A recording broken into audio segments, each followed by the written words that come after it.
नमस्कार प्यारे बच्चों, मेरा नाम है गौरव और आपका स्वागत है संजय पांडे क्लासेस में। जैसा कि आप सब जानते हैं, हम अपनी केमिस्ट्री की पाठशाला डेली चला रहे हैं। 8 से 10 हम लेते हैं क्लास 12 का लेक्चर, 10 से 12 हम लेते हैं क्लास 11 का लेक्चर और इस समय क्लास 11 में हम कंटिन्यू करेंगे स्ट्रक्चर ऑफ एटम के लेक्चर चतुर्थ 4 के साथ। ठीक है, तो आइए भाई साहब, अभी तक हमने पढ़ लिया है कि क्या पढ़ा है, इलेक्ट्रोमैग्नेटिक वेव थ्योरी क्या होती है मैक्सवेल की। ठीक है, और हमने चर्चा की थी कि जो भी इलेक्ट्रोमैग्नेटिक रेडिएशंस होती हैं उनको दो साइंटिस्ट ने अलग अलग तरह से डिफाइन किया। किसी ने बोला वेव है, किसी ने बोला पार्टिकल है। मैक्सवेल साहब ने बोला कि ये वेव है और उन्होंने अपनी बात को सपोर्ट करते हुए एक थ्योरी दी जिसका नाम है इलेक्ट्रोमैग्नेटिक वेव थ्योरी। उसमें उन्होंने क्या क्या बताया था कि कोई भी इलेक्ट्रोमैग्नेटिक वेव चार्ज पार्टिकल के एक्सेलरेशन से जनरेट होती है। क्यों? क्योंकि किसी भी चार्ज पार्टिकल के एक्सेलरेशन से alternating electric and magnetic field generate होती है। ठीक है, और वो ऑल्टरनेटिंग एंड इलेक्ट्रिक फील्ड जो होती है उसके परपेंडिकुलर वेव चलती है। ठीक है, यानी कि अगर इलेक्ट्रिक फील्ड ऐसी है, मैग्नेटिक फील्ड ऐसी है, तो वेव ऐसे ऐसे चलेगी। ठीक है, नहीं वो हो गया। ठीक है, electric field, magnetic field and direction of propagation of wave are mutually perpendicular. ठीक है, अच्छा ठीक है। और क्या बोला था? और ये बोला था कि सारी electromagnetic waves speed of light से चलेंगी। ठीक है, और क्या बोला था? और बताइए क्या क्या बोला था? इलेक्ट्रिक और मैग्नेटिक फील्ड जो हैं उन दोनों के कंपोनेंट्स सेम होंगे, जैसे वेवलेंथ, वेव नंबर, एम्पलीट्यूड वगैरह सब कुछ सेम होगा। फिर क्या बोला था? Does not require a medium to travel. कोई मीडियम नहीं चाहिए होता है ट्रैवल करने के लिए, है ना। वैक्यूम में ट्रैवल कर सकते हैं आराम से। अच्छा, और भी कुछ बोला था क्या? नहीं। तो आज हम लोग एक नई थ्योरी पढ़ेंगे जो कि इलेक्ट्रोमैग्नेटिक रेडिएशंस के पार्टिकल नेचर को सपोर्ट करेंगे। किसको? Particle nature. वो ये बोलेंगे कि इलेक्ट्रोमैग्नेटिक रेडिएशंस एक वेव नहीं है। जैसे वेव में क्या हो रहा था, वेव, आपने कंटिन्यूअस वेव देखी थी? किसी भी वेव में होता क्या है? Energy transfer. क्या होता है? Energy transfer. एक पॉइंट से दूसरे पॉइंट पे एनर्जी का ट्रांसफर। ठीक है, जब वेव चल रही होती है तो उसमें कौन चल रहा होता है उसके साथ? एनर्जी। ठीक है, स्पेक्ट्रम पढ़ना बाकी था हमारा, स्पेक्ट्रम पढ़ाते हैं।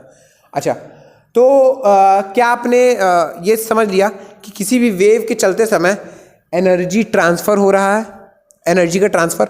और क्या वेव कंटिन्यूसली चल रही है, हर पॉइंट पे चल रही है, तो क्या एनर्जी का ट्रांसफर भी कंटिन्यूस होगा, है ना। अच्छा, पार्टिकल नेचर जब हम पढ़ेंगे इलेक्ट्रोमैग्नेटिक रेडिएशन का, तो वो ये बोलेगा कि एनर्जी का ट्रांसफर कंटिन्यूस नहीं होता है। एनर्जी का ट्रांसफर होता है in the form of small packets of energy. Energy का ट्रांसफर होता है in the form of small packets and these small packets of energy are called quantum. These small packets are called quantum. बताते सब अच्छे से बताएंगे। 2 minute. Energy का transfer होता है in the form of small packets of energy. Small packets यानी अलग अलग छोटे छोटे पैकेट, यूनिट के फॉर्म में। ठीक है, और उनको हम बोलते हैं क्वांटम। पर इसके पहले कि हम प्लैंक्स क्वांटम थ्योरी पे जंप मारे, जैसा कि हितेश भैया ने बोला, हमने अभी तक स्पेक्ट्रम नहीं पढ़ा है। क्या नहीं पढ़ा है? स्पेक्ट्रम। तो आइए हम स्पेक्ट्रम पढ़ लें। कुछ नहीं है, कुछ भी नहीं। स्पेक्ट्रम क्या है? किसी भी चीज की कलेक्शन को स्पेक्ट्रम बोलते हैं। किसी भी चीज की कलेक्शन को स्पेक्ट्रम बोलते हैं। अब देखिए होता क्या है, एसी नहीं चल रहा क्या? चल रहा है। क्योंकि मैं ड्रॉ तो कर नहीं पाऊंगा, तो आइए इधर देख लेते हैं। किसी भी चीज की कलेक्शन को स्पेक्ट्रम बोलते हैं। तो आइए जरा देखते हैं स्पेक्ट्रम क्या है।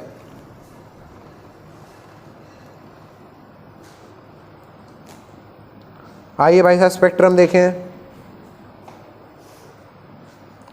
स्पेक्ट्रम देखेंगे। स्पेक्ट्रम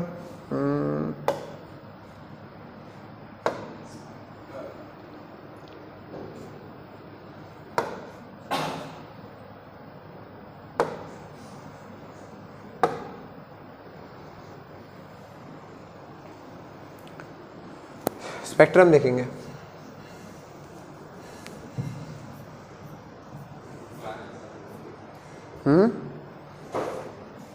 बताइए बताइए।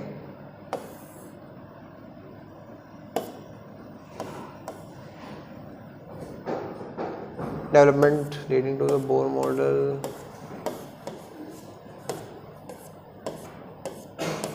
अरे ये देखिए, ये देखिए, यह है स्पेक्ट्रम, इलेक्ट्रोमैग्नेटिक रेडिएशन का यह है स्पेक्ट्रम। अब क्या मैंने क्या बताया, स्पेक्ट्रम क्या होता है? कलेक्शन ऑफ समथिंग समथिंग, किसी भी चीज की। मान लीजिए हम इलेक्ट्रोमैग्नेटिक रेडिएशन की स्पेक्ट्रम की बात कर रहे हैं, तो it is a collection of different set of electromagnetic radiations. अब ये बताइए, इलेक्ट्रोमैग्नेटिक रेडिएशन या किसी भी वेव्स की सबसे इंपॉर्टेंट दो प्रॉपर्टी क्या होती है? एक होती है वेवलेंथ, एक होती है उसकी फ्रीक्वेंसी। एक होती है क्या? वेवलेंथ, एक होती है उसकी फ्रीक्वेंसी। तो वेवलेंथ और फ्रीक्वेंसी के भाग में, मतलब वेवलेंथ और फ्रीक्वेंसी के हिसाब से, के बेसिस पे अलग अलग वेव्स को कैटेगराइज किया जाता है। अलग अलग वेव्स को कैटेगराइज किया जाता है based on what? Wavelength and frequency. देखिए, इस पूरे को स्पेक्ट्रम बोलते हैं। देखिए किसके किसके बेसिस पे डिवाइडेड है ये है वेवलेंथ के बेसिस पे डिवाइडेड, लैम्डा एम। ये है वेवलेंथ के बेसिस पे डिवाइडेड, और ये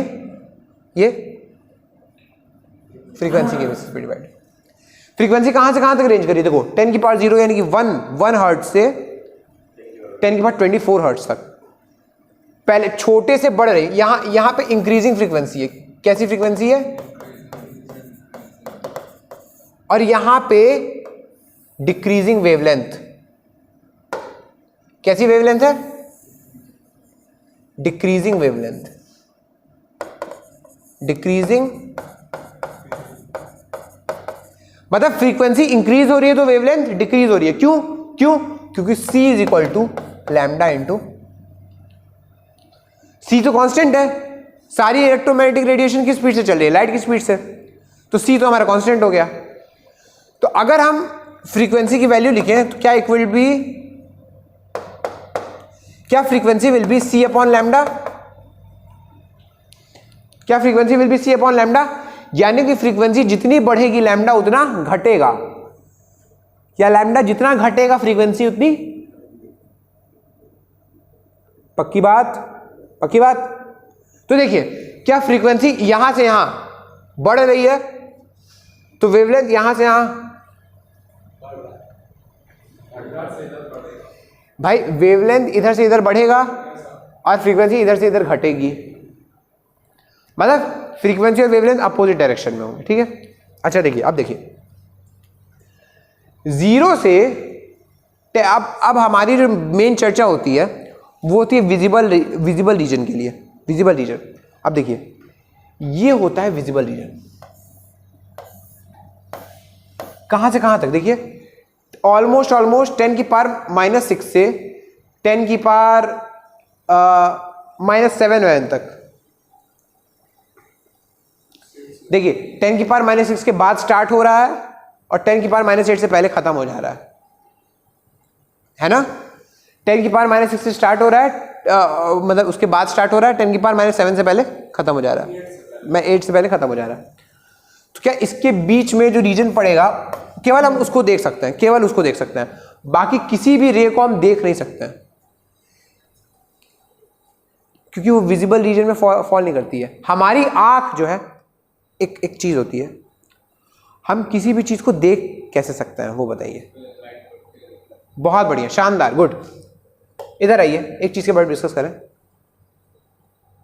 ये क्या है?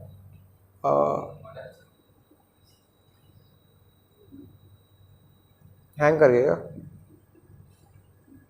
हाँ, इधर देखिए, हम किसी भी चीज को देख कब सकते हैं? जैसे मान लीजिए ये कोई कैंडल है और ये है हमारी आंख। आंख को मैं कैसे बनाऊं?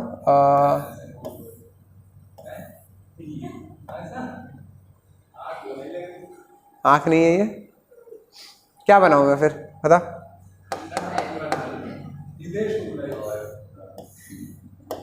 ऐसे ऐसे आंख ऐसे बना दूं। अब देखिए, अब देखिए,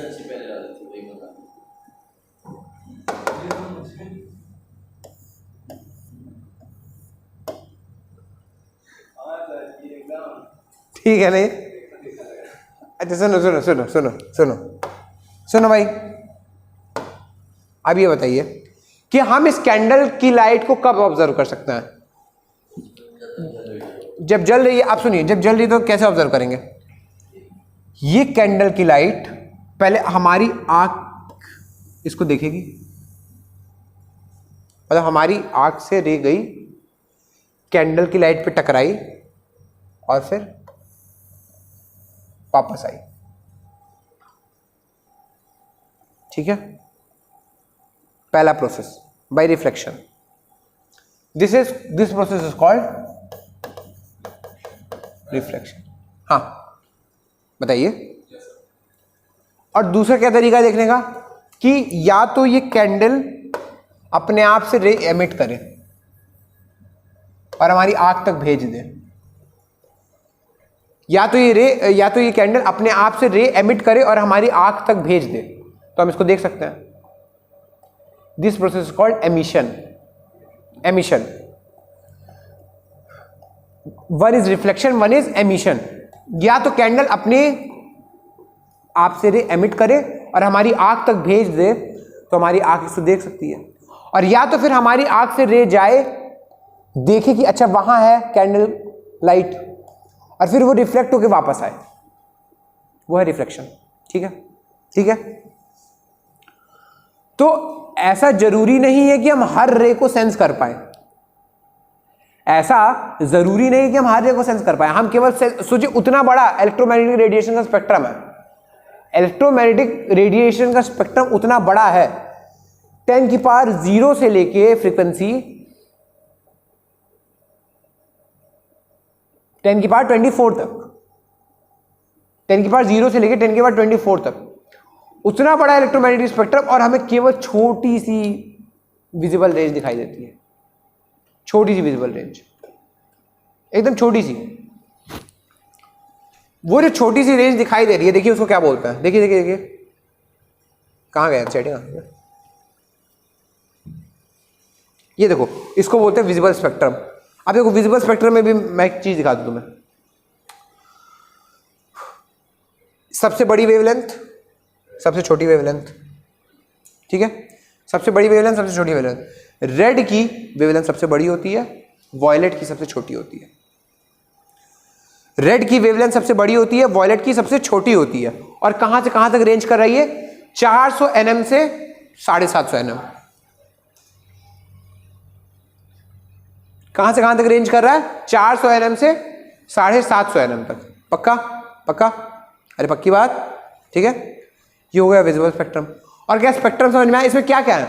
इसमें अलग अलग इलेक्ट्रोमैग्नेटिक रेडिएशंस हैं based on their frequency and wavelength. Based on their frequency and wavelength इसमें अलग अलग इलेक्ट्रोमैग्नेटिक रेडिएशंस हैं।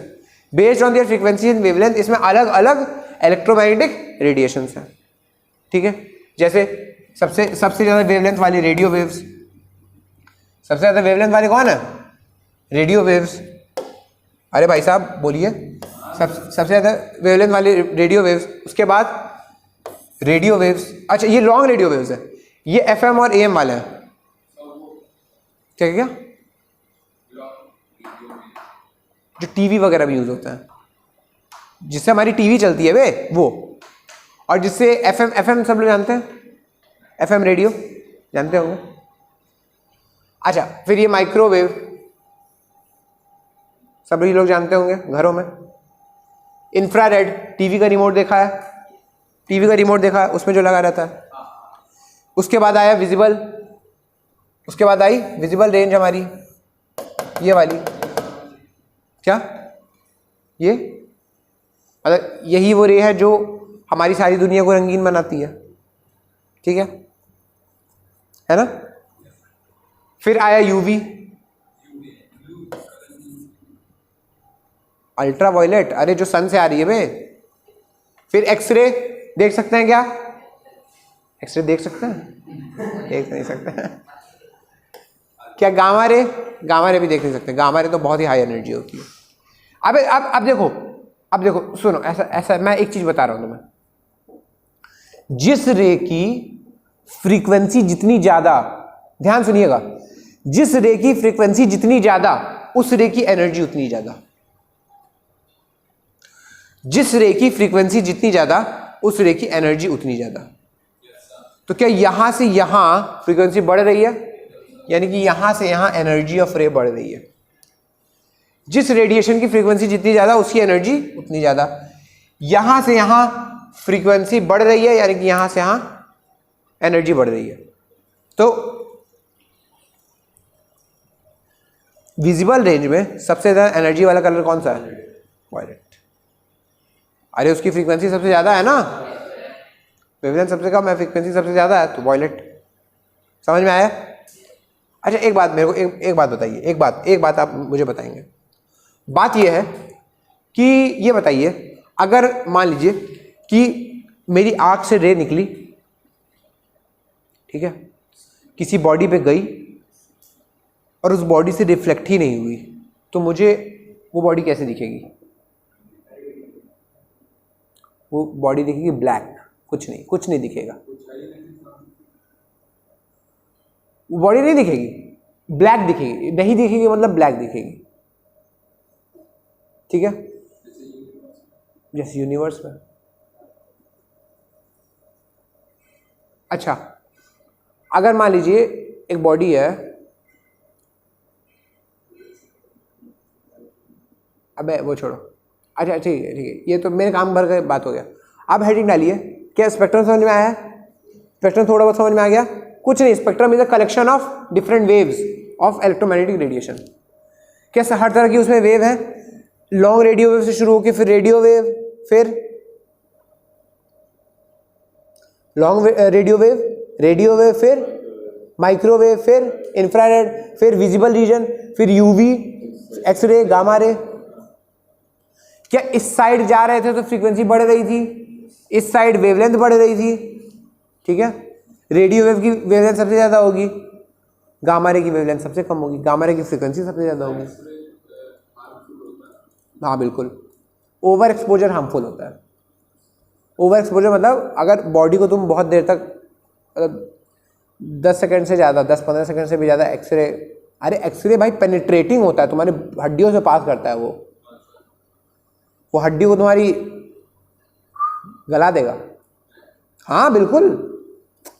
अरे भाई ये बताओ ना, अगर तुम एक्सरे ज़्यादा देर तक तुमको एक्सपोजर मिल जाए, तो जहाँ भी एक्सपोजर हो रहा है, जिस भी पार्ट का एक्सरे हो रहा है, वहाँ की हड्डियों को वो पार करके तो ज़्यादा आयनाइज कर देगा। नहीं कर सकता क्या? नहीं कर सकता। अबे कोल्ड ड्रिंक जैसी छोटी चीज़ तुम्हारी दांत के एनामल को आयनाइज कर देती है। आयनाइज कर देती है, घोल देती है। हमारे दांत और हड्डियाँ ज़्यादा कब गलते हैं? हमारी दांत और हड्डियाँ किस चीज़ के बने होते हैं? Calcium phosphate mainly. Calcium phosphate होता है बेसिक नेचर का सॉल्ट। उससे जब एसिड को ट्रीट कराओगे क्या होगा? न्यूट्रलाइजेशन होगा, गलेंगी हड्डियां। इसीलिए ज़्यादा कोल्ड ड्रिंक के इंटेक से ज़्यादा कोल्ड ड्रिंक के इंटेक से हमारी जो हड्डियां हैं वो गलती हैं।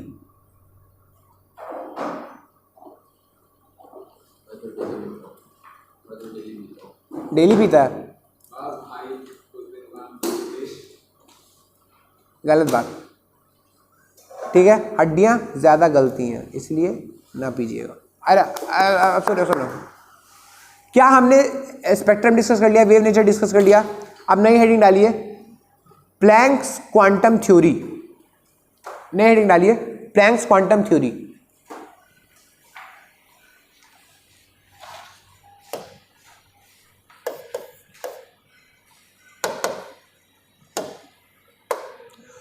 और खासकर कार्बोनेटेड वाली कभी मत पियो, कार्बोनेटेड वाली कभी मत पियो, वो ज़्यादा एसिडिक होती है। कार्बोनेटेड समझ रहे, Pepsi, Thums Up, Coke. Sting में मत पियो, स्टिंग में कैफीन बहुत होता है। प्लैंक्स, तू कौन सी पीता है हितेश? मत पी, उसकी जगह पे juice P, real juice P ले। थम्स अप अवॉइड कर, थम्स अप, स्प्राइट, जितनी भी कार्बोनेटेड कैसे पता चलेगा? आप उसको आपको हाँ शेक करिए, खोलिए तो आपके ऊपर बरसात हो जाए। प्लैंक्स क्या?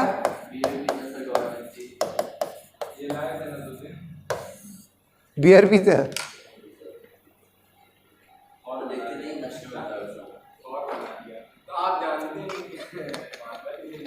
थॉर मैंने सुना, थॉर का हथौड़ा।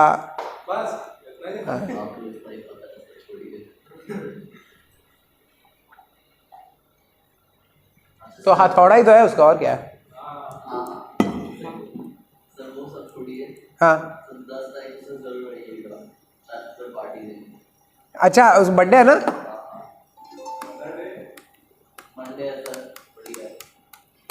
ठीक है ठीक है, आएंगे भाई आएंगे। शाश्वत भाई की पार्टी मिस कर देंगे क्या? ऐसा हो सकता है क्या? शाश्वत भाई की पार्टी नहीं मिस करेंगे। शाश्वत भाई की जीपीएल कर दी जाए क्या इस बार? जीपीएल नहीं पता आप लोग को? जीपीएल नहीं पता? जीपीएल नहीं पता? सब आज भी कर सकता है, वो तो कभी भी कर सकता है। की बर्थडे पे जाती है की बर्थडे पे जाती है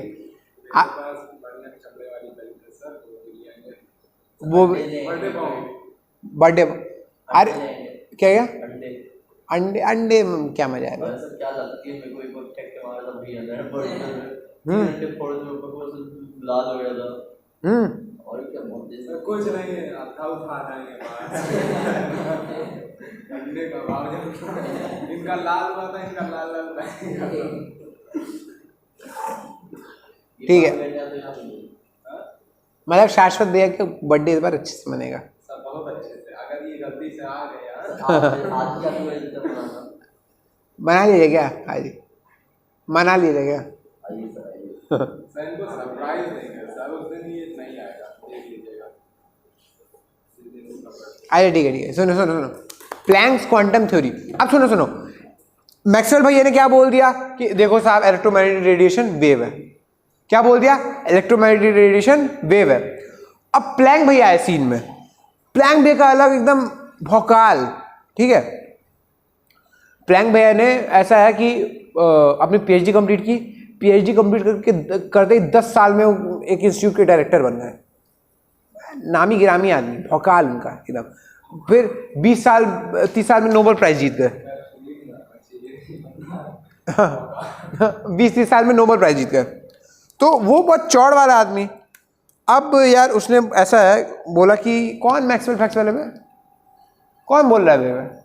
मैं बोलेगा कि पार्टिकल नेचर है उसका। प्लैंक भाई साहब क्या बोल रहे हैं कि मैं बोलेगा कि इलेक्ट्रोमैग्नेटिक रेडिएशन का नेचर पार्टिकल है। और समस्या ये हुई कि एक फिनोमिना का जन्म हुआ जिसका नाम है black body radiation. Black body radiation, black body radiation कुछ नहीं, सुनिए सुनिए, अभी आपको एकदम हल्का सा बता दे रहा हूं। कोई भी बॉडी जब गर्म होती है, अपने सराउंडिंग के अपेक्षा, अपने सराउंडिंग के टेम्परेचर से ज़्यादा गर्म होती है। जैसे अभी मान लीजिए हमारी सराउंडिंग का टेम्परेचर मान लीजिए अभी 21 पे एसी चल रहा है, तो हम मान लेते 22, 23, 24 मान लें, 24 हमारा सराउंडिंग का टेम्परेचर है। अगर कोई भी बॉडी उस 24 डिग्री सेल्सियस के टेम्परेचर से ज़्यादा गर्म हो गई तो वो रेडिएशंस एमिट करेगी। क्या करेगी? रेडिएशन एमिट करेगी। अलग अलग हर रेडिएशन के पास अपनी एक फ्रीक्वेंसी होती है, अपनी एक वेवलेंथ होती है। तो अलग अलग फ्रीक्वेंसी या वेवलेंथ की रेडिएशंस एमिट करेगी। और और हाँ बुलाने दो। और बुलाती है मगर जाने का नहीं। हाँ गुड। और ये जो रेडिएशंस एमिट होती हैं, मान लीजिए कोई बॉडी अगर हर फ्रीक्वेंसी की रेडिएशन, सुनिएगा, अगर कोई बॉडी हर फ्रीक्वेंसी और हर वेवलेंथ की रेडिएशन एमिट करने लगे तो उसको हम बोलते हैं ब्लैक बॉडी। सुनिए तो, अगर कोई बॉडी हर फ्रीक्वेंसी और हर वेवलेंथ की रेडिएशन एमिट करने लगे या एब्जॉर्ब करने लगे तो उसको हम बोलते हैं ब्लैक बॉडी। इसलिए ब्लैक बॉडी दिखती नहीं है। क्यों? क्योंकि वो सारी वेवलेंथ, सारी फ्रीक्वेंसी एब्जॉर्ब कर लेती है और कुछ रिफ्लेक्ट होकर आता नहीं है। जब किसी भी बॉडी पे कोई रेडिएशन पड़ रही हो तो 3 प्रोसेस होती हैं। जब किसी भी बॉडी पे कोई रेडिएशन पड़ रही हो तो 3 प्रोसेस होती हैं। मान लीजिए कोई बॉडी है, ठीक है, इस पे रेडिएशन पड़ रही है मान लीजिए एक बार, ठीक है, और इसको क्या बोलेंगे? रिफ्लेक्शन। रेडिएशन आई, बॉडी से रिफ्लेक्ट होकर चली गई, बॉडी रेडिएशन आई पास होकर चली गई, इसको क्या बोलेंगे? ट्रांसमिशन। डायरेक्शन चेंज हो रही है इसकी। रिफ्रैक्शन बोल सकते हैं जब लाइट हो। रिफ्रैक्शन एक पर्टिकुलर केस है जहां पे इलेक्ट्रोमैग्नेटिक रेडिएशन तुम्हारी लाइट हो। अरे भाई ये जनरल केस है। Transmission, refraction is a special case of transmission. Transmission क्या है कि एक मीडियम से दूसरी मीडियम में रे जा रही है। रिफ्रैक्शन में भी यही हो रहा है, एक मीडियम से दूसरी मीडियम में रे जा रही है, पर वो लाइट की रे है, वो लाइट की रे है, वो एक स्पेशल रे है। क्या सारी इलेक्ट्रोमैग्नेटिक रेडिएशन लाइट है? नहीं, सारी तो लाइट नहीं है ना। लाइट की रे जब किसी एक मीडियम से दूसरे मीडियम जा रही हो तो उसको बोलते हैं रिफ्रैक्शन। यह है जनरल केस। जब एक आने वाली रेडिएशन किसी चीज से किसी बॉडी से पास होकर दूसरे मीडियम में चली जा रही है उसको बोलते हैं ट्रांसमिशन। क्या बोलते हैं? ट्रांसमिशन। अब देखते हैं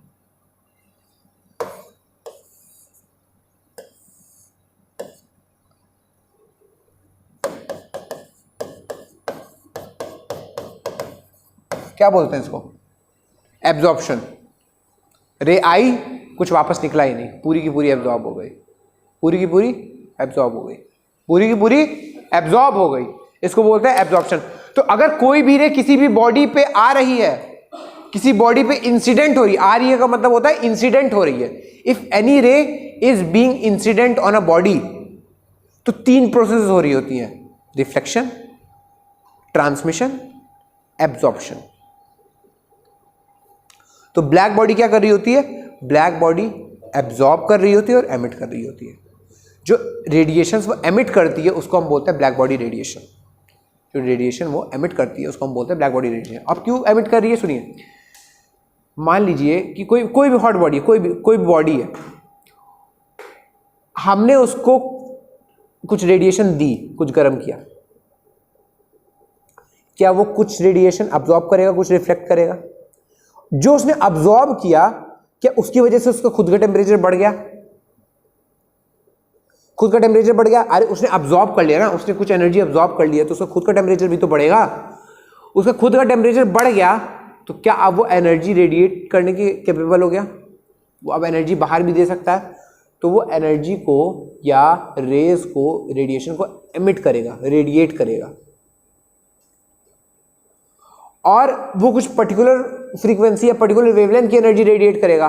पर अगर ऐसा केस हुआ कि वो बॉडी सारी फ्रीक्वेंसी और सारी वेवलेंथ की एनर्जी रेडिएट करने लगा तो उसको हम बोल देंगे ब्लैक बॉडी। उसको हम क्या बोल देंगे? ठीक है, समझ में आया? तो अब ब्लैक बॉडी रेडिएशन का फिनोमेना आया और इसको दिक्कत थी कि इसको वेव नेचर से सॉल्व ही नहीं कर पा रहा था, कोई समझा ही नहीं पा रहा था कि हो कैसे रहा है। तो प्लैंक साहब आए, इन्होंने बोला कि ऐसा है बेटा, देखो कि जो तुम चूतिया बना रहे हो ना वैसा होता नहीं है। मैक्सवेल साहब को बोले देखो बेटा तुम केवल बना रहे हो सबको, वेव नेचर कुछ होती नहीं है। मैक्सवेल ने बोला फिर डिफ्रैक्शन और इंटरफेरेंस एक्सप्लेन करके दिखाइए। तो बोला कि उस पर बात पे आते हैं, पहले इधर आओ।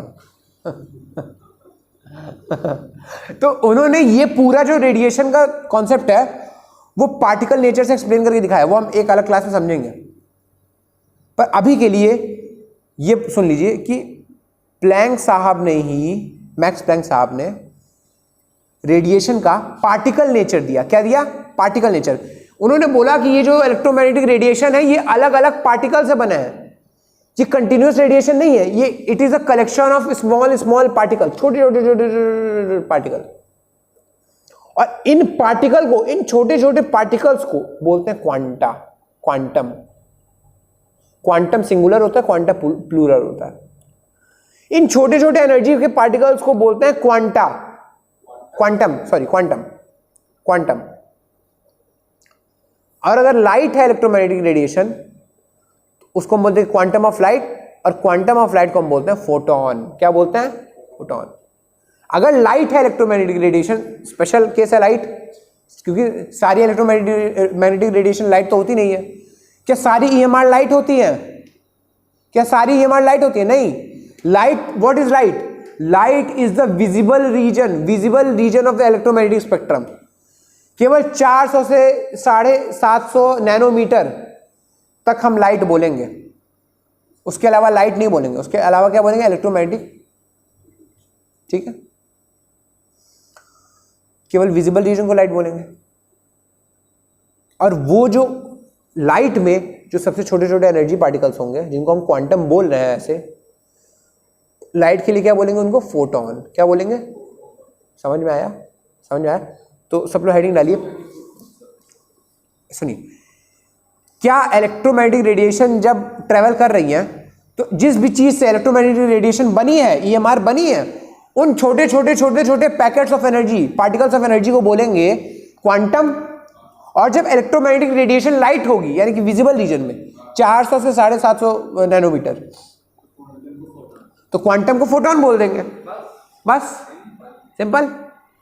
तो लिखिए प्लैंक्स क्वांटम थ्योरी, लिखिए प्लैंक्स क्वांटम थ्योरी। और आइए थोड़ा बहुत इसमें लिख लिया जाए, प्लैंक्स क्वांटम थ्योरी। लिखिए Planck's quantum theory.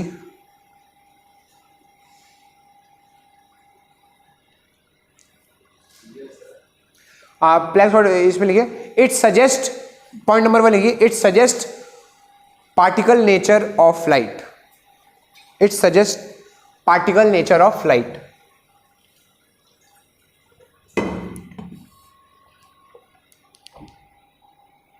Sorry, particle nature of light नहीं, लाइट तो स्पेशल केस हो गया। जनरल केस लिखिए EMR।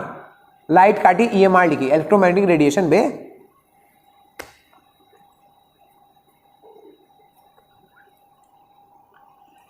फिर लिखिए Planck suggested that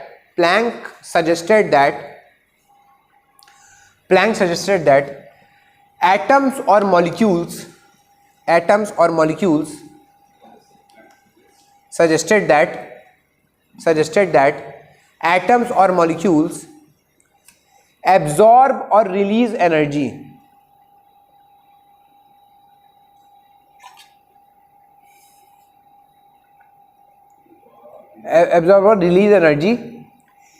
in discrete manner,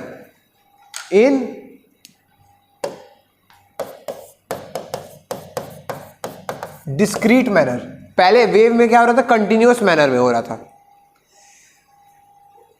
wave में क्या हो रहा था? कंटिन्यूअस मैनर में हो रहा था। अब क्या हो रहा है? डिस्क्रीट मैनर में। डिस्क्रीट मतलब अलग अलग, डिसकंटिन्यूअस, अलग अलग भागों में। भाग समझ में आ रहा है? क्या लिखा है मैंने? प्लैंक सजेस्टेड दैट एटम्स और molecules in discrete form and this energy transfer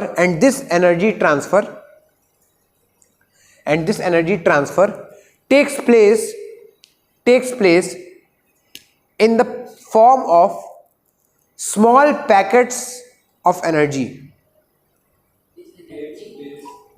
This energy transfer शब्द लिखिए।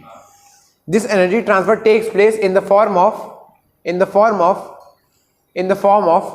small energy packets, called quantum. Good Shashwat bhaiya, good. Called quantum. Third point लिखिए, called quantum. लिखिए third point, quantum can be defined as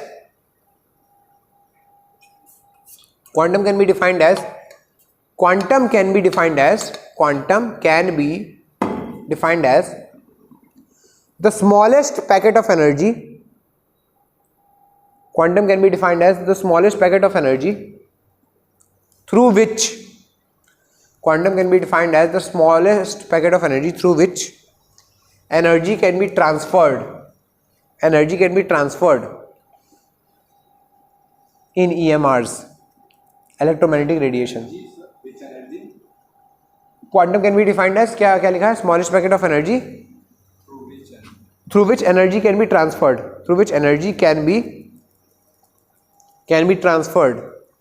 in electromagnetic radiations.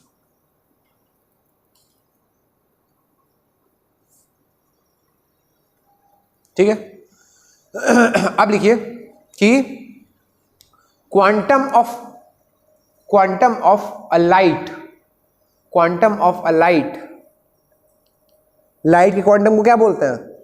बोलिए, photon. Quantum of a light is called photon.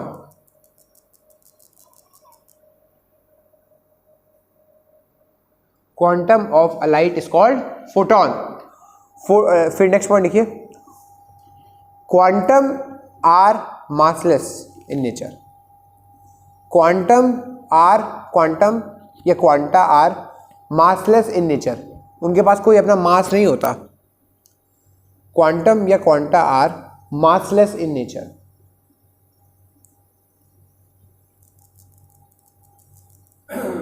फिर लिखिए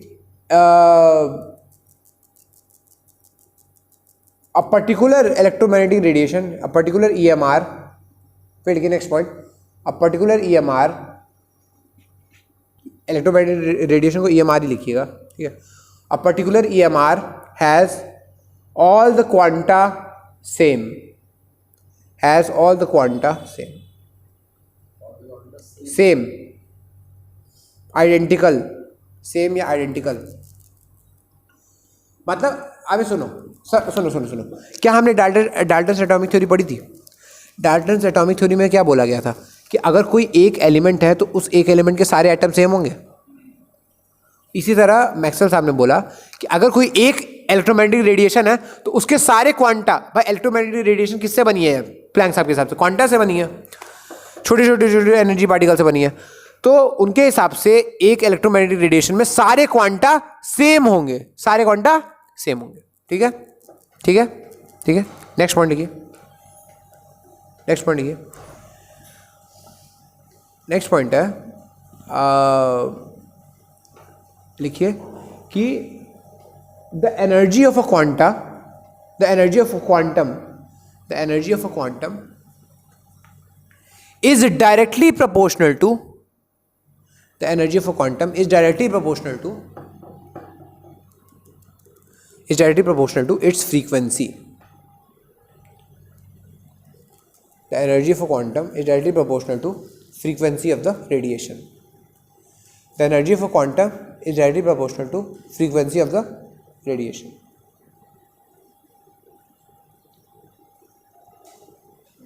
The energy of quantum is directly proportional to frequency of the radiation. अब इसका मतलब क्या है भाई?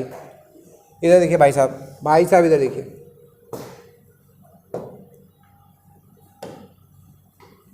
Energy of a quantum is directly proportional to frequency. अब देखिए बहुत बहुत इंपॉर्टेंट चीज है, एक क्वांटम की बात करो तो ये एनर्जी है, energy of one quantum is directly proportional to जो भी रेडिएशन की फ्रीक्वेंसी होगी, जो भी।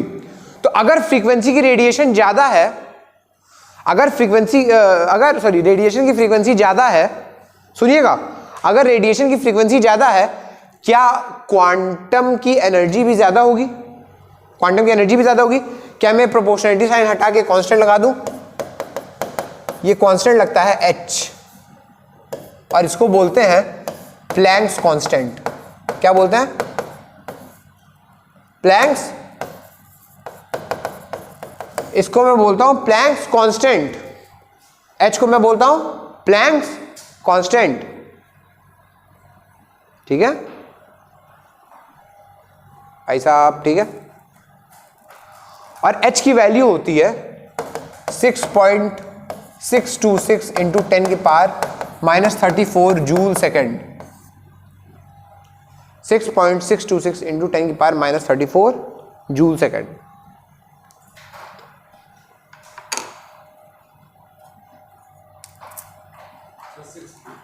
हाँ 6 लिखे भैया, 6.626। अच्छा, what is E? What is E? Energy किसकी? Energy of a quantum. लिख लीजिएगा, energy of a quantum, energy of a quantum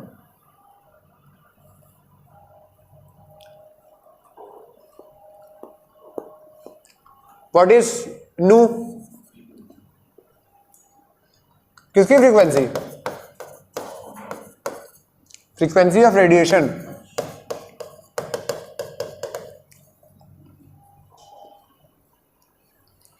statement ध्यान सुनिएगा कि energy of a quantum is directly proportional to frequency of radiation. Energy of a quantum is directly proportional to frequency of radiation. अरे ये बताइए, radiation किससे बनी है? Quantum से। रेडिएशन किससे बनी है? क्वांटम से। तो अगर मान लीजिए क्वांटम क्या है? एक पार्टिकल, समझ लीजिए एक पार्टिकल है उस रेडिएशन का, तो अगर एक पार्टिकल की एनर्जी ज्यादा होगी, क्या सारे पार्टिकल्स की एनर्जी सेम होगी? क्या अभी हमने बोला कि एक पर्टिकुलर रेडिएशन के सारे क्वांटम सेम? तो अगर एक की एनर्जी ज्यादा तो सारी की एनर्जी ज्यादा। तो फ्रीक्वेंसी जितनी ज्यादा, क्या एनर्जी ऑफ वेव उतनी ज्यादा, एनर्जी ऑफ रेडिएशन उतनी ज्यादा। पक्की बात है? फ्रीक्वेंसी जितनी ज्यादा, एक क्वांटम की एनर्जी उतनी ज्यादा, एक क्वांटम की उतनी ज्यादा, तो एनर्जी ऑफ रेडिएशन उतनी ज्यादा। अरे समझ में आया? तो वहां हमने देखा था ना, जितनी ज्यादा फ्रीक्वेंसी हो रही थी उतनी ज्यादा एनर्जी। पक्की बात? पक्की बात। अब लिखिए नेक्स्ट पॉइंट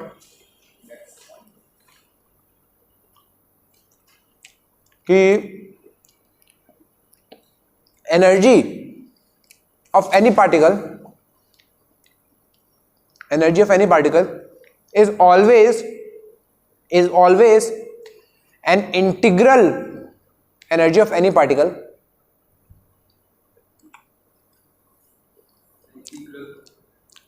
बताते हैं। Energy of any particle is always an integral multiple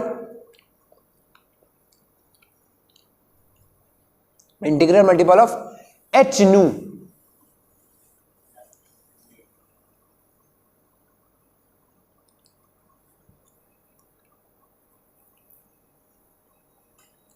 Energy of any particle is always an integral multiple of h nu।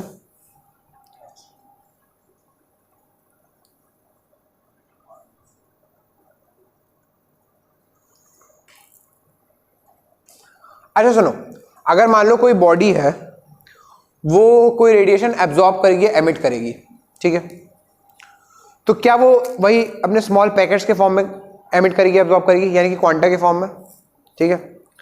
एक क्वांटा की एनर्जी कितनी? H new. एक क्वांटा की, this is energy of one quanta. Energy of one quantum is H new. तो जब radiation absorb होगी या emit होगी, क्या केवल एक निकलेगा? बहुत सारे निकलेंगे, बहुत सारे निकलेंगे। और क्या सभी की एनर्जी एच न्यू है? क्या सभी की एनर्जी एच न्यू है? तो मान लो बॉडी ने 8 क्वांटम एब्जॉर्ब किए, उस बॉडी की एनर्जी समझ में आया? ये इंटीग्रल होता है।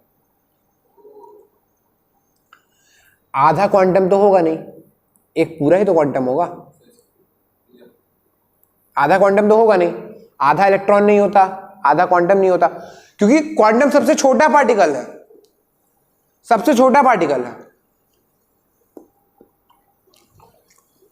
ठीक है। तो किसी भी बॉडी से जब एनर्जी का ट्रांसफर हो रहा होगा, उस बॉडी की एनर्जी क्या होगी? Integral multiple of H new.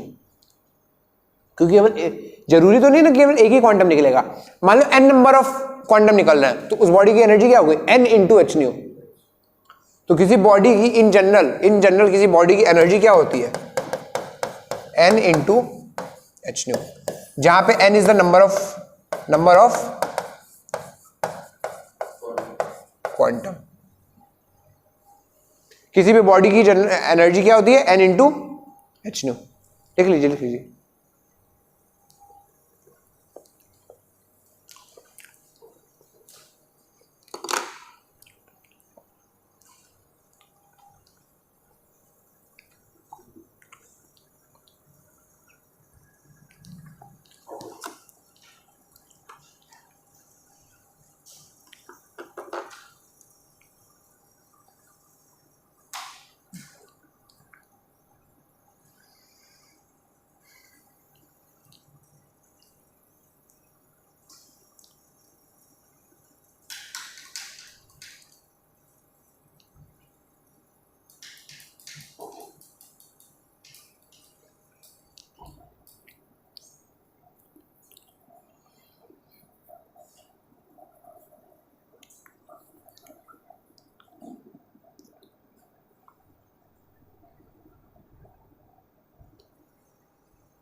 अरे समझ में आया भाई साहब?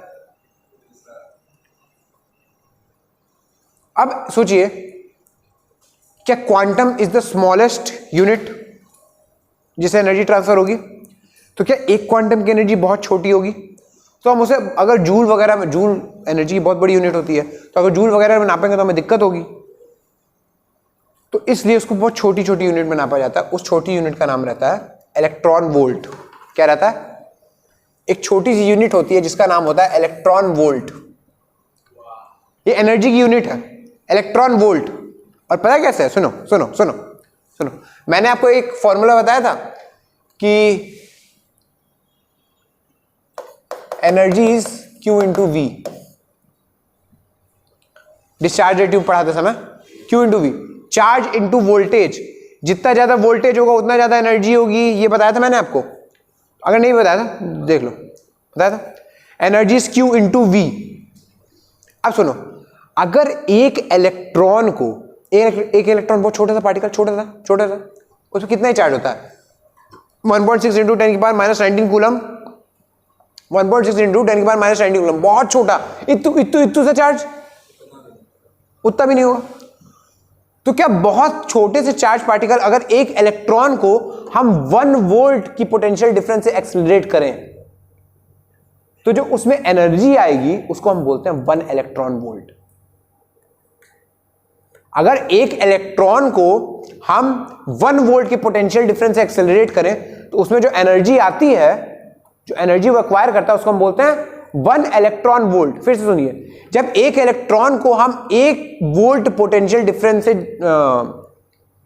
एक्सेलरेट करते हैं, तो उसमें जो एनर्जी आती है उसको हम बोलते हैं 1 इलेक्ट्रॉन वोल्ट। और उसकी वैल्यू क्या होती है? सुनिए, उसकी वैल्यू होती है 1 electron volt is equal to Q 1.6 into 10 की पावर माइनस 19। यही तो है charge of 1 electron. Charge of 1 electron क्या है? 1.6 इंटू 10 की पावर माइनस 19 कूलम। ये वैल्यू याद होनी चाहिए, 1.6 इंटू 10 की पावर माइनस 19 कूलम। और वोल्ट, कितने वोल्टेज से हम एक्सीलरेट कर रहे हैं? कितना पोटेंशियल डिफरेंस दे रहे हैं? 1 वोल्ट। 1 वोल्ट। तो ये जो एनर्जी बनती है, ये बनती है 1.6 इंटू 10 की power minus 19 joule. 1 electron volt is 1.6 into 10 की पावर माइनस 19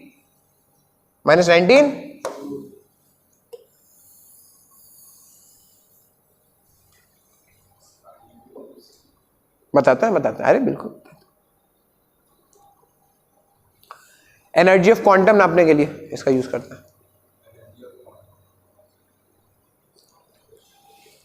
करते हैं अभी क्वेश्चन करेंगे, ठीक है? अब देखिए, एनर्जी मतलब कितनी ज्यादा कम जूल आ रही है energy. 1 electron volt is 1.6 into 10 की पावर माइनस 19 जूल, ठीक है? अब सुनिएगा, एक मेरी बात सुनिए। क्या एनर्जी ऑफ 1 क्वांटम इज,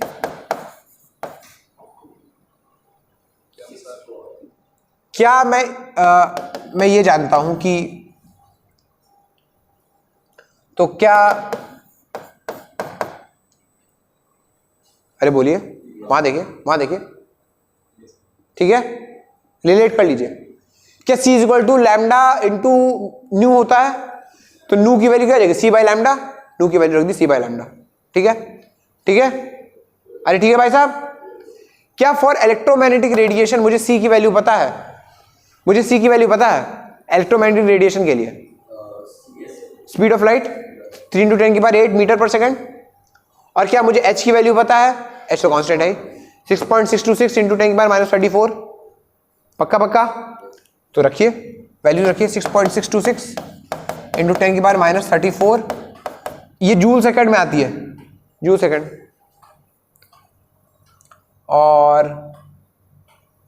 और ये C क्या हो जाएगा? 3 इंटू 10 की पावर 8 मीटर पर सेकंड अपॉन लैम्डा,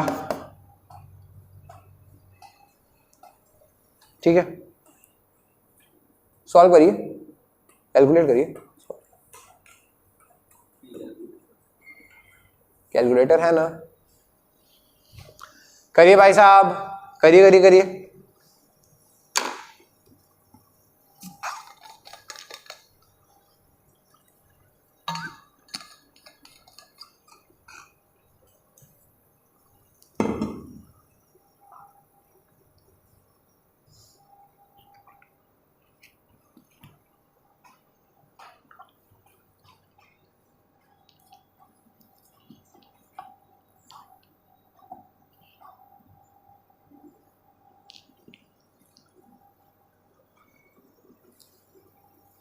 तो कुछ नहीं समझ में आया क्या?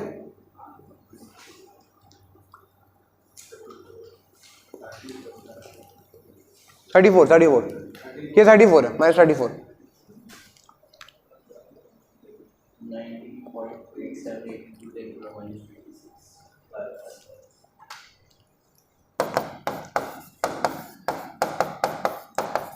ये है, ठीक है। देखिए कैलकुलेट करने पे ही आ रहा है। अब सुनिएगा, मैं अब इसकी यूनिट बताइए, एनर्जी की यूनिट इस क्या आएगी? देखिए एच की वैल्यू होती है 6, फिर से सुनिएगा, एच की वैल्यू होती है 6.62 इंटू 10 की पावर -34 जूल इंटू सेकेंड, ठीक है।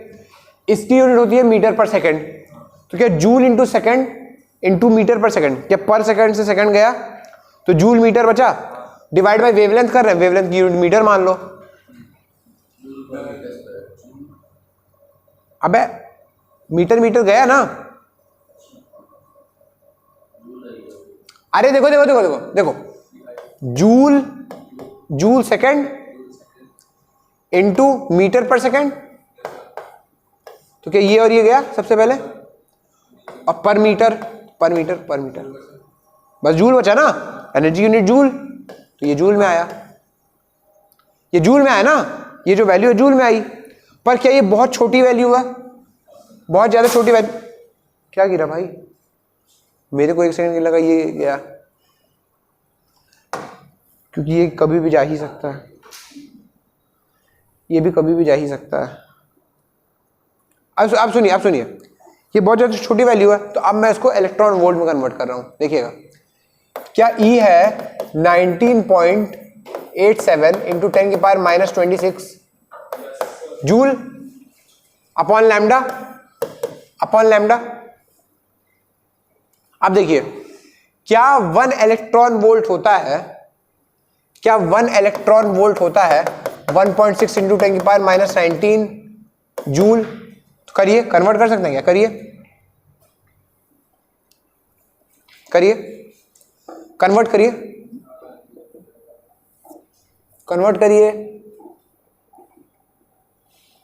और भैया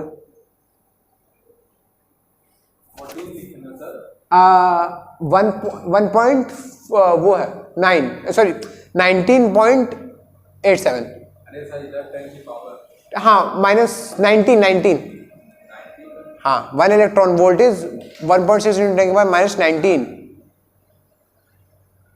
-19 है वो 19।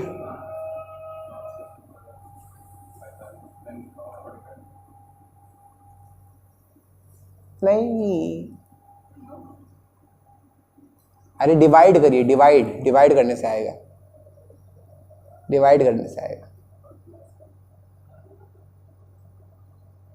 शाश्वत भैया थोड़ा बता रहा है।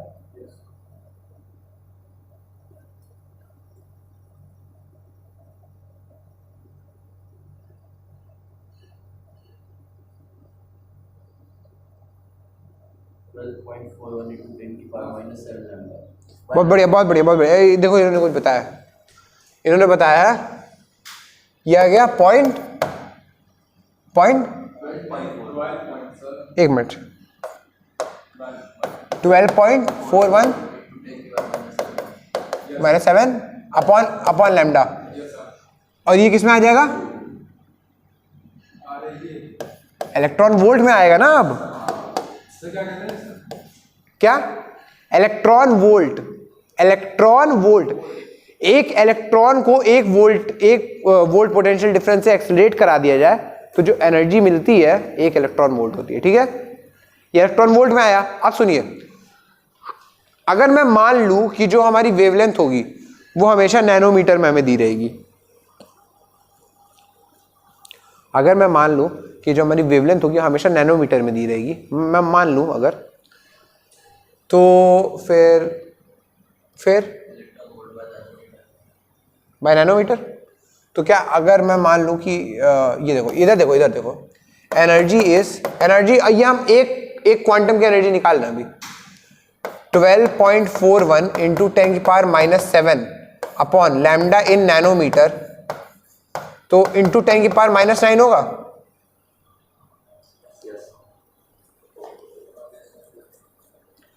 अगर हम लैम्डा इन नैनोमीटर लिख रहे हैं तो इंटू 10⁻⁹ भी तो होगा।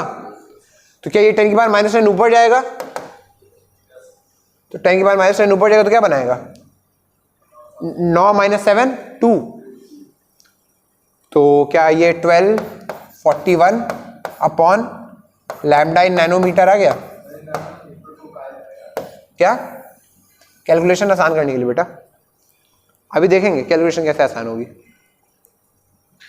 मतलब नैनोमीटर वाली वैल्यू दी रहेगी हमें और हम तुरंत पुट करेंगे और 1241 बाई,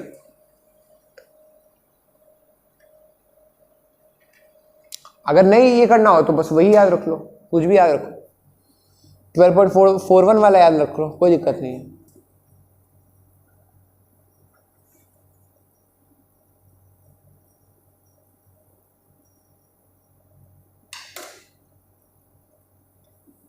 ठीक है, क्या एनर्जी ऑफ वन क्वांटम आ गई 1241 अपॉन लैम्डा इन नैनोमीटर, या फिर energy of one quantum is h into नू, या फिर hc by lambda.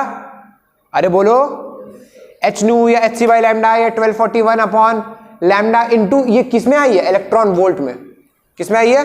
Electron volt, unit लिख लीजिएगा, इलेक्ट्रॉन वोल्ट में आई है ये। ठीक है, सवाल करेंगे, छोटे छोटे सवाल करिए। एनर्जी कंटेंट, क्वेश्चन नंबर 1 देखिए, द एनर्जी कंटेंट पर क्वांटम, द एनर्जी कंटेंट पर क्वांटम इन जूल, पहले निकालिए in joule, for radiation of frequency, for a radiation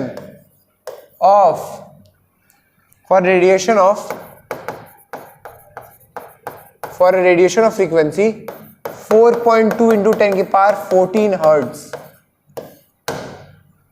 4.2 into 10⁻14 hertz frequency दी है रेडिएशन की, आपको energy of one quantum in joule निकालना है।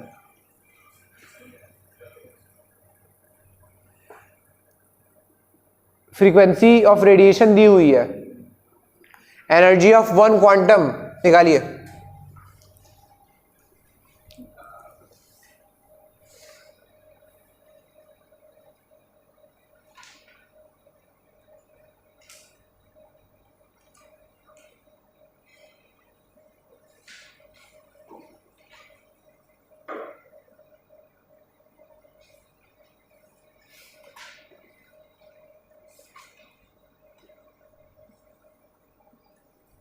निकालिए निकालिए,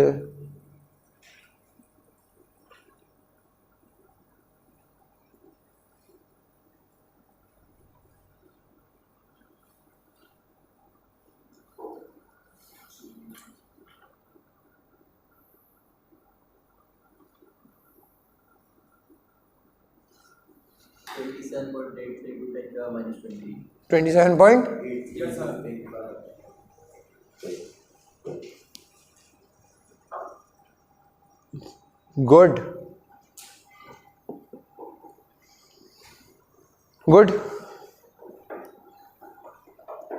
अरे आया सबका? देखिए देखिए कैसे निकालेंगे।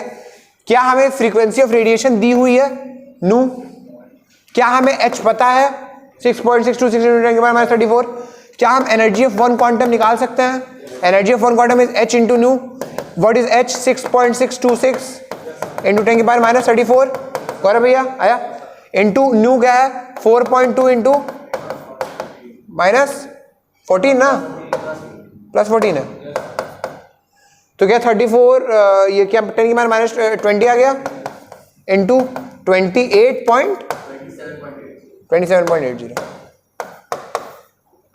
ठीक है, क्या मैं इसको और लिख सकता हूँ 2.78 इंटू 10⁻⁻19, ये भी लिख सकता हूँ ना। जतिन भैया आया? आया? रेचल आया? देख लीजिए 27.8 इंटू 10 की पावर -20 आया है। ठीक है, एक और क्वेश्चन करेंगे, एक और क्वेश्चन। बढ़िया, आज जोश में। Good. Energy of quanta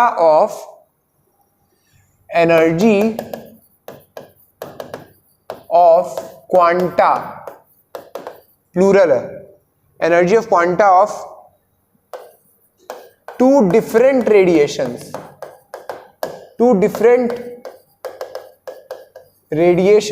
are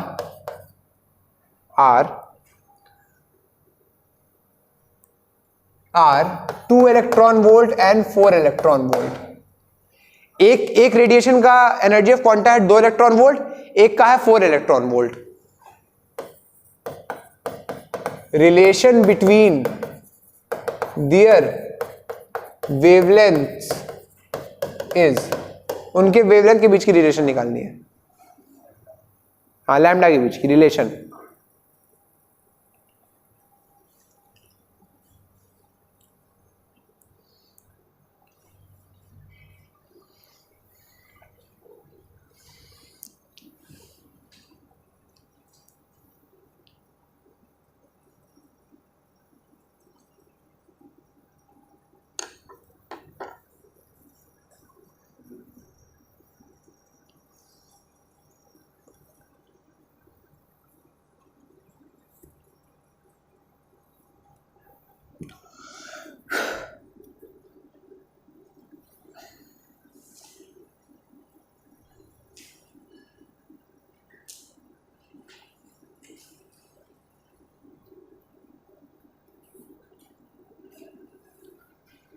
क्या मैं कुछ मदद कर दूं? अच्छा, ये सुनिएगा। 2 अलग अलग रेडिएशन है, उन अलग अलग रेडिएशन के क्वांटा की एनर्जी दी हुई है। क्या मुझे एक रेडिएशन के क्वांटा की एनर्जी आती है? E1 इज इक्वल टू क्या हो जाती है? H into C by lambda. Lambda 1 लिख दो। ये एक रेडिएशन के लिए है, सुनिएगा, एक रेडिएशन के लिए। सुनिए, क्या दोनों रेडिएशन के लिए, सुनिएगा, H भी सेम होगा, C भी सेम होगा। अबे H तो कांस्टेंट होता है ना किसी चीज के लिए भी, H तो कांस्टेंट होता है, प्लैंक्स कांस्टेंट 6.2। C भी कांस्टेंट होता है, तो क्या बदलेगा? एनर्जी और लैम्डा। यानी कि देखो, क्या E1 into lambda 1 is constant which is equal to E2 into lambda 2। ठीक है। अरे अगर हम दूसरे वाले रेडिएशन के लिए भी लिखेंगे तो दूसरे वाले रेडिएशन का क्वांटा, एक क्वांटा का एनर्जी क्या हो जाएगा? E2, और वो हो जाएगा Hc अपॉन लैम्डा 2। ठीक है, तो क्या E1 into lambda 1 is E2 into lambda 2। ठीक है। अच्छा, E1 क्या है? 2 volt, 2 electron volt into lambda 1 is equal to E2 क्या है? 4 इंटू लैम्डा 2। तो क्या ये कटा, 2 आया, ये लो, lambda 1 is equal to 2 lambda 2।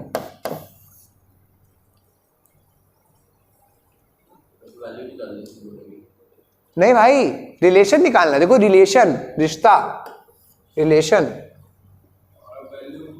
Value नहीं निकाल सकते, वैल्यू कुछ कोई एक दिया रहेगा तब तो निकालेंगे। कैसे सर वैल्यू निकाल सकते हैं कि हमारे पास एनर्जी दी हुई है? हाँ, लैम्डा तो हम निकाल सकते हैं। अच्छा हाँ, लैम्डा तो निकाल सकते हैं। हाँ ठीक है, निकाल सकते हैं। हाँ, लेकिन हमको क्या कहना, हमको रिलेशन बताना।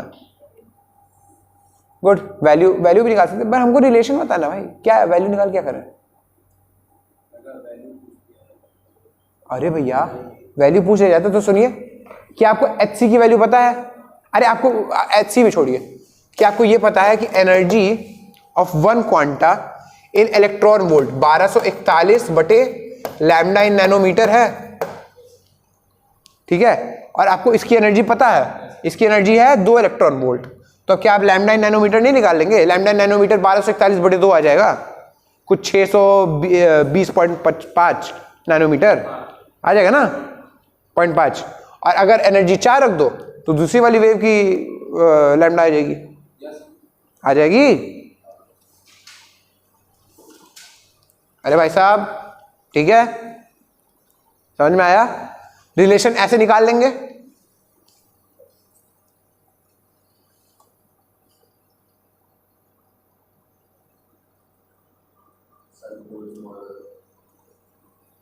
आ रहा है बस, कल कल स्टार्ट हो जाएगा। खत्म मुश्किल है, पर जो मेन पार्ट है वो देख लेंगे, क्योंकि आज अभी फोटो इलेक्ट्रिक इफेक्ट ही स्टार्ट नहीं हो पाया। अब जा रहे हैं फोटो इलेक्ट्रिक इफेक्ट स्टार्ट करने।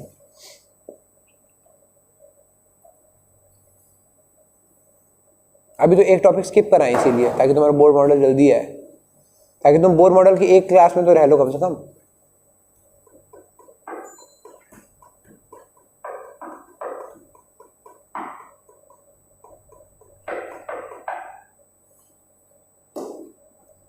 स्टार्ट किया जाए। अब हम अगला टॉपिक पढ़ेंगे जिसका नाम है फोटो इलेक्ट्रिक इफेक्ट।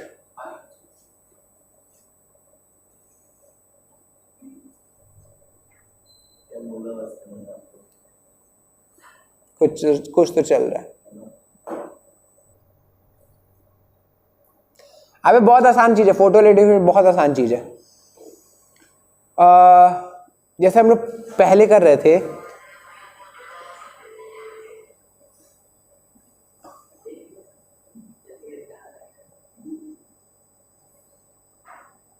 एक ट्यूब था,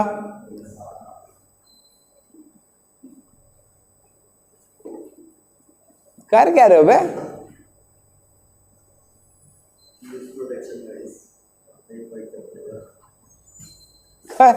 आजा आजा, कर क्या रहा है वो? क्या कर रहा है वो? क्या कर रहा है? उससे पहले क्या कर रहे हो? फिर तो अपने मुंह से उसके मुंह में डाल देगा।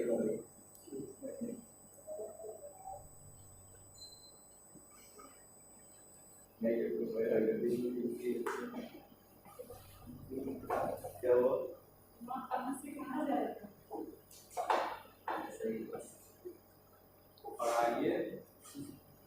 अगला टॉपिक डालिए फोटो इलेक्ट्रिक इफेक्ट। अगला टॉपिक है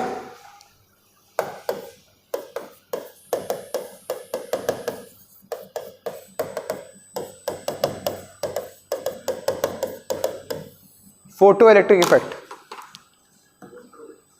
फोटो, मैं देखूं तेरी फोटो 100 बार कुड़े। बहुत गंदा खाता हूं मैं। क्या है क्या?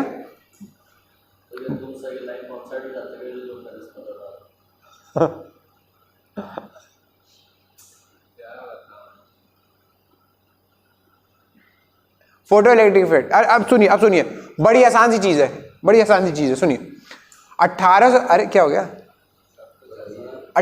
वो ऐसे देख करके 1887 में 1887 में, अरे तो नहीं, किसी को नहीं आती हिंदी गिनती भाई, पहले मेरे को नहीं आती थी। हाँ अरे नहीं, हाँ आने लगी वो 87। अच्छा सुनो 1887 में एक हेनरी हर्ट्ज नाम का साइंटिस्ट था। उसने क्या किया, उसने देखा कि जब कुछ मेटल पे हम लाइट गिरा रहे हैं तो, और उनको सर्किट में कनेक्ट किए हुए हैं, तो उनसे करंट फ्लो करने लगा। सुनो जैसे हमने वो स्टार्टिंग में जब इलेक्ट्रॉन प्रोटॉन वो सब का डिस्कवरी कर रहे थे, तो हमने एक ट्यूब लिया था, वैसे एक ट्यूब लो, दोनों साइड मेटल लगाओ, जैसा हमने उसमें किया था। इलेक्ट्रोड लगाए थे, अभी फिर से लगाओ, बैटरी कनेक्ट करो, कर दिया, बैटरी पे सर्किट कंप्लीट। अब सुनो, किसी एक साइड पे लाइट गिराओ,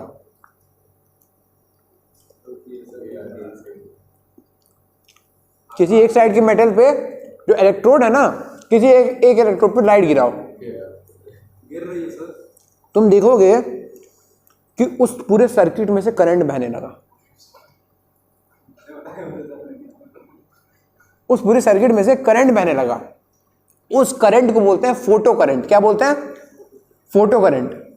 और वो करंट बह क्यों रहा है? क्योंकि जैसे ही उस मेटल पे लाइट पड़ रही है, क्या लाइट एक इलेक्ट्रोमैग्नेटिक रेडिएशन है? क्या लाइट एक इलेक्ट्रोमैग्नेटिक रेडिएशन है? और प्लैंक भाई साहब से के हिसाब से लाइट बनी है अलग अलग फोटोन से, क्वांटा से। लाइट की क्वांटा को क्या बोलते हैं? फोटोन। तो लाइट बनी है बहुत सारे फोटोन से, और हर एक फोटोन के पास एक एनर्जी है। हर एक फोटोन के पास एक एनर्जी है। क्या वो एनर्जी जब जाएगी मेटल के ऊपर तो वो मेटल के इलेक्ट्रॉन्स को एक्साइट करेगी? करेगी। और मेटल्स के इलेक्ट्रॉन एक्साइट होके निकल जाएंगे बाहर।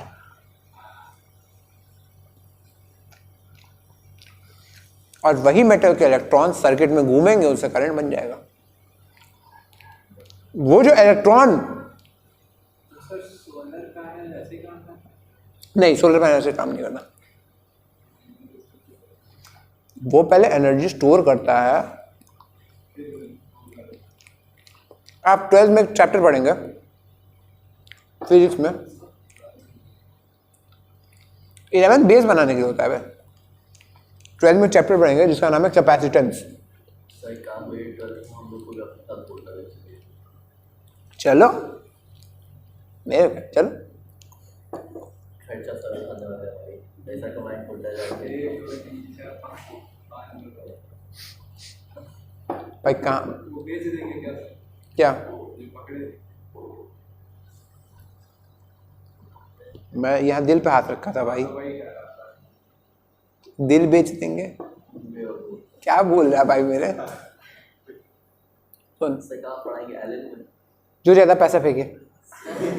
सर एलन में देंगे सर, तब तो आप हम लोग लेके जा सकते हैं सर। अरे अबे जितना पैसा देखो क्या कितना फेंकोगे पहले वो बताओ। कितना फेंको पहले बताओ, पहले बताओ। 10 रुपए देने क्या होगा?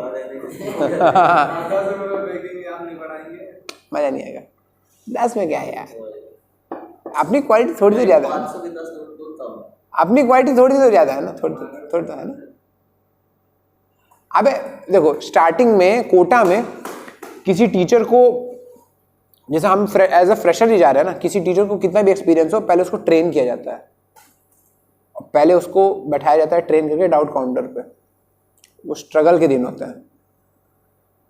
पहले बच्चों के डाउट सॉल्व करिए, ये लगभग 1.5 साल का प्रोसेस होता है। उसके बाद उसको क्लासरूम थमाई जाती है, जब उसमें उतना पेशेंस डेवलप हो चुका हो तब।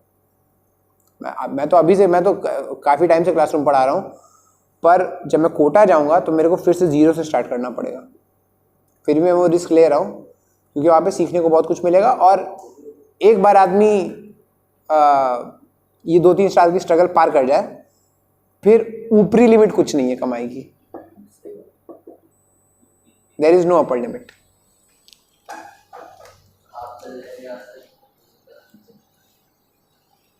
ऐसा नहीं है भैया, रहो मजे करो, जिंदगी आसान बना के जाऊंगा।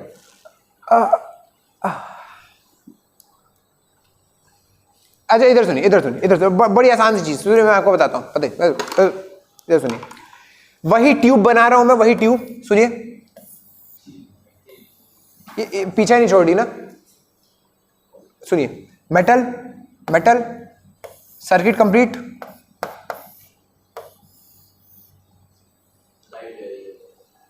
अब मैं क्या करूंगा? लाइट गिराऊंगा किसी एक पे, ठीक है? और फिर होगा क्या कि जिस साइड में लाइट गिराऊंगा उस साइड से इलेक्ट्रॉन्स निकलेंगे, उस साइड से इलेक्ट्रॉन निकलेंगे। अरे जिस साइड लाइट गिराऊंगा उसी साइड, जिस साइड में लाइट गिराऊंगा उस साइड से इलेक्ट्रॉन निकलेंगे, और वो इलेक्ट्रॉन बहेंगे पूरे सर्किट में और करंट बनाएंगे। उस करंट को क्या बोलेंगे? Photo current. क्या बोलेंगे? Photo current. उन इलेक्ट्रॉन्स को क्या बोलेंगे? Photo electrons. उस इफेक्ट को क्या बोलेंगे? Photo electric effect. इलेक्ट्रॉन को बोलेंगे फोटो इलेक्ट्रॉन, करंट को बोलेंगे बेटा फोटो करंट, इफेक्ट को बोलेंगे फोटो इलेक्ट्रिक इफेक्ट। मेटल को क्या बोलेंगे? Photo sensitive metal. सब कुछ फोटो फोटो फोटो फोटो, ठीक है? भाई कॉलेज में जा रहा है तो ये सब जोक मत मारना। अभी 2 साल बाद कॉलेज जाओगे ना, ये सब जोक मत मारना यार। तब अच्छा, तब तो ह्यूमर इंप्रूव हो जाएगा।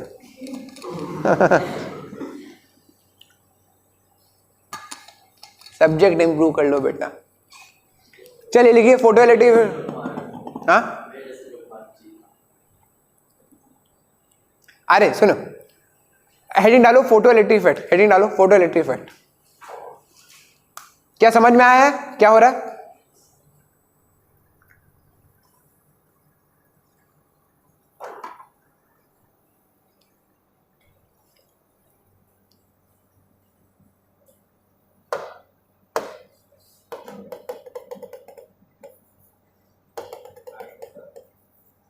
बस बस 1 मिनट बता रहा। क्या? अरे कोई बात नहीं, कोई बात नहीं, किसी भी साइड डालो, बस देख लेना बैटरी का जो एनोड होगा उस पे लाइट डालना, एनोड पे लाइट डालना बस। एनोड एनोड, अरे बैटरी का जो पॉजिटिव टर्मिनल हो वो उस प्लेट से कनेक्टेड हो। दिखा तूने क्या बनाया, तू दिखा, तू दिखा। अच्छा तो बनाया। अबे ये बता, किसी भी बैटरी का जो छोटा वाला टर्मिनल होता है वो तो नेगेटिव टर्मिनल होता है ना। हाँ लो। अबे तो 2 बड़ा साथ में। ये सही है, छोटा हो गया, ये बड़ा हो गया, ये छोटा हो गया सर। आप क्या ठीक है, अब देखो सुनो। हाँ बना लीजिए, पहले बना लीजिए, बना लीजिए।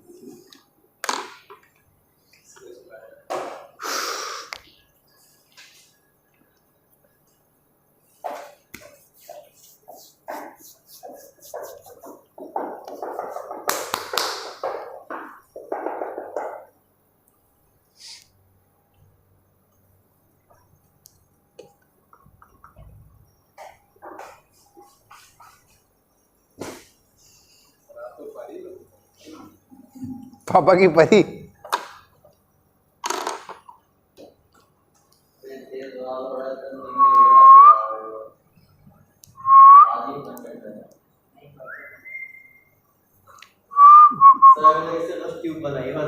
अरे भाई साहब जल्दी बनाइए।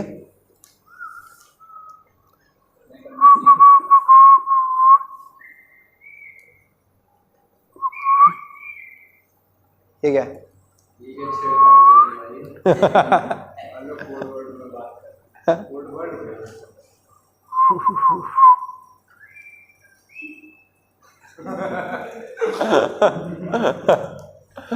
अरे सुनिए, अरे बन गया। अबे तुम्हारा बना नहीं है, तुम सीटी मारे साले, पहले बना ले, सीटी मार। अच्छा देखिए, क्या लाइट गिरी एनोड पे, लाइट गिरी, इलेक्ट्रॉन निकले। सुनिए क्या होता है, जैसे ही लाइट गिरती है इलेक्ट्रॉन तुरंत निकलते हैं, कोई टाइम लैग नहीं होता है। जैसे ही लाइट गिरती है इलेक्ट्रॉन तुरंत निकलते हैं। ऑब्जर्वेशन ये रहा कि जैसे ही लाइट गिरी तुरंत सर्किट में करंट दौड़ जाता है, यानी कि क्या लाइट गिरी इलेक्ट्रॉन निकले। अब देखिए इलेक्ट्रॉन निकले, इलेक्ट्रॉन निकले, इलेक्ट्रॉन निकले, इलेक्ट्रॉन निकले, ठीक है। और ये इलेक्ट्रॉन कहां मूव करेंगे? पूरे उसमें। और फिर हाँ नेगेटिव टर्मिनल लाइट आई हुई है। हाँ क्यों? ठीक है, नेगेटिव टर्मिनल लाइट गिर मतलब नहीं यार,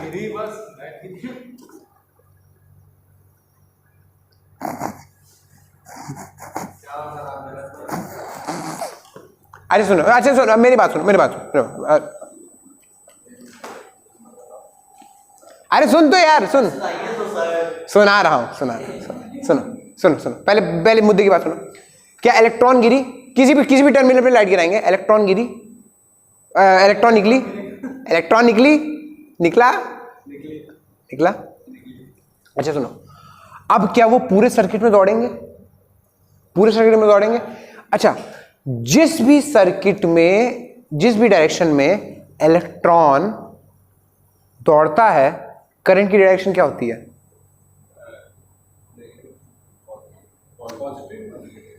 सुनो, मान लो इलेक्ट्रॉन ऐसे जा रहा है, करंट की डायरेक्शन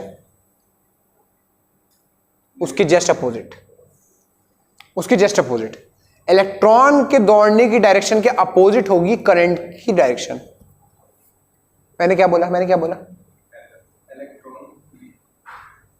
इलेक्ट्रॉन के दौड़ने की डायरेक्शन के अपोजिट होगी करंट की डायरेक्शन। मतलब अगर इलेक्ट्रॉन ऐसे जा रहा है, करंट कैसे जाएगा? उल्टा। करंट ऐसे बहेगा, ऐसे।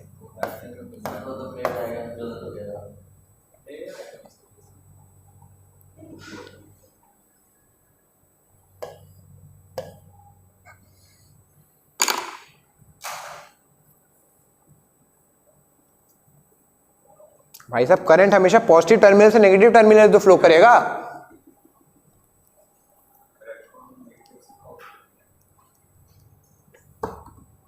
एनसीईआरटी वाले क्या करते हैं मेरे को कोई आइडिया नहीं है, नो आइडिया।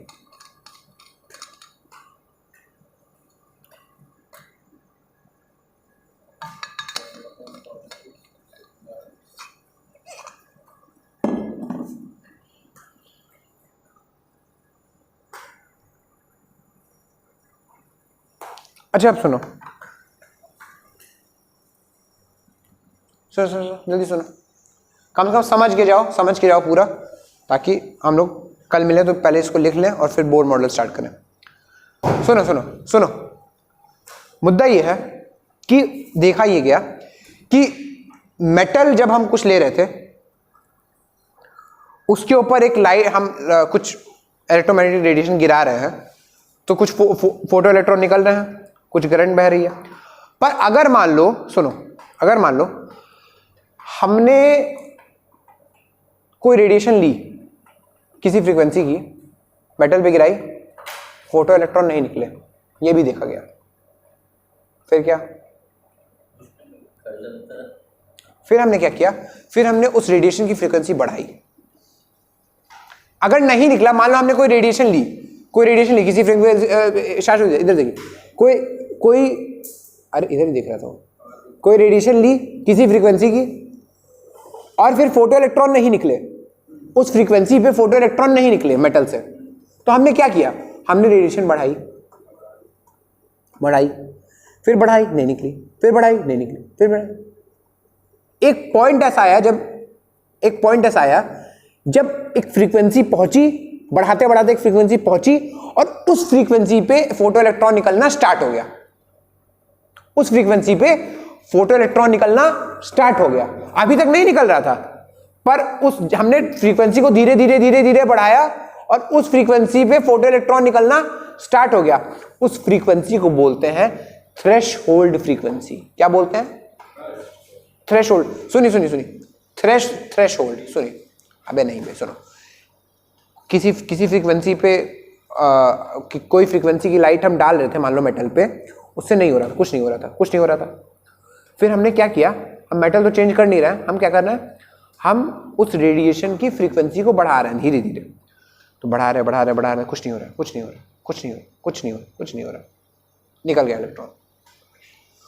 और जिस फ्रीक्वेंसी पे इलेक्ट्रॉन निकला, फोटो इलेक्ट्रिक इफेक्ट स्टार्ट हुआ, उसी फ्रीक्वेंसी को हम बोलते हैं थ्रेशहोल्ड फ्रीक्वेंसी। क्या बोलते हैं? Threshold frequency. क्या बोलते हैं? Threshold frequency. समझ में आ रहा है? थ्रेशहोल्ड फ्रीक्वेंसी जिस फ्रीक्वेंसी पे फोटो इलेक्ट्रिक इफेक्ट स्टार्ट होता है उसको हम बोलते हैं थ्रेशहोल्ड फ्रीक्वेंसी। थ्रेशहोल्ड फ्रीक्वेंसी की खासियत यह है कि उस फ्रीक्वेंसी से नीचे फोटो इलेक्ट्रिक इफेक्ट नहीं होगा उस मेटल के लिए, उस पर्टिकुलर मेटल। और ये जो थ्रेशहोल्ड फ्रीक्वेंसी किस पे डिपेंड करेगी? Metal to metal. हम जिस भी मेटल का इलेक्ट्रोड लेंगे उस मेटल पे डिपेंड करेगी। थ्रेशहोल्ड फ्रीक्वेंसी किस चीज पे डिपेंड करेगी? मेटल पे। हम जिस भी मेटल का इलेक्ट्रोड लेंगे उसके हिसाब से उसकी थ्रेशहोल्ड फ्रीक्वेंसी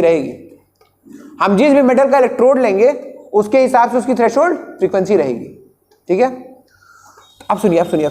फिर देखा गया कि थ्रेशहोल्ड फ्रीक्वेंसी के ऊपर हमने फ्रीक्वेंसी और बढ़ा दी, थोड़ी और बढ़ाई, और जैसे जैसे हम बढ़ाते जा रहे हैं ना, नंबर ऑफ फोटो इलेक्ट्रॉन्स जो हैं वो बढ़ रहे हैं। नंबर ऑफ फोटो इलेक्ट्रॉन्स जो निकलेंगे वो बढ़ रहे हैं। उसको बोलते हैं number of photo electrons ejected. Ejection का मतलब बाहर निकलना। इजेक्शन का मतलब अरे जैसे इजेक्ट योर पेन ड्राइव देता है ना,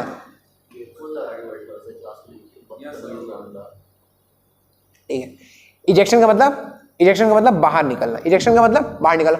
तो जैसे जैसे हमने उस लाइट की, उस रेडिएशन की फ्रीक्वेंसी बढ़ाई, तैसे तैसे नंबर ऑफ फोटो इलेक्ट्रॉन्स जो निकल रहे थे वो बढ़ गए। क्या हुए? बढ़ गए। नंबर ऑफ फोटो इलेक्ट्रॉन्स तो बढ़े ही सही, वो जो फोटो इलेक्ट्रॉन्स निकल रहे थे उनकी एनर्जी भी बढ़ी। भाई मान लो वो फोटो इलेक्ट्रॉन्स निकल रहे हैं, उनकी एक एनर्जी होगी, काइनेटिक एनर्जी। हमने जैसे जैसे फ्रीक्वेंसी बढ़ाई लाइट की, नंबर ऑफ फोटो इलेक्ट्रॉन्स भी बढ़े और जो इलेक्ट्रॉन्स निकल रहे थे उनकी एनर्जी भी बढ़ी। नंबर ऑफ फोटो इलेक्ट्रॉन्स भी बढ़े, जो फोटो इलेक्ट्रॉन्स निकल रहे थे उनकी एनर्जी भी बढ़ी। ठीक है। अच्छा, अब एक और चीज छोटी सी, कि ये जो फ्रीक्वेंसी है कि किस फ्रीक्वेंसी पे फोटो इलेक्ट्रिक इफेक्ट होगा, किस पे नहीं। जैसे मान लीजिए मैं आपसे एक सवाल पूछता हूं, क्या अगर मान लीजिए थ्रेशोल्ड फ्रीक्वेंसी है नू नॉट है, मैं नू नॉट के नीचे फ्रीक्वेंसी लूं और फोटो इलेक्ट्रिक इफेक्ट करने की कोशिश करूं, हो जाएगा? नहीं होगा। मैं नू नॉट के नीचे फ्रीक्वेंसी लूं, फोटो इलेक्ट्रिक इफेक्ट करने की कोशिश करूं, नहीं होगा, क्योंकि it is the minimum frequency eight which photo electric effect is occurring for a given metal. और एक गिवन मेटल के लिए उसकी थ्रेशोल्ड फ्रीक्वेंसी कांस्टेंट, उसकी फिक्स रहती है, फिक्स। ठीक है। वही उस मेटल का वर्क फंक्शन भी होता है। कल हम लोग पढ़ेंगे पूरा कायदे से वर्क फंक्शन वगैरह। ठीक है, चलिए सभा समाप्त। इनको बुक बंद करने की बहुत जल्दी है। और कल हम लोग क्या कहीं जाना है क्या? नहीं, आज आना, फिर 2:30 बजे। अच्छा।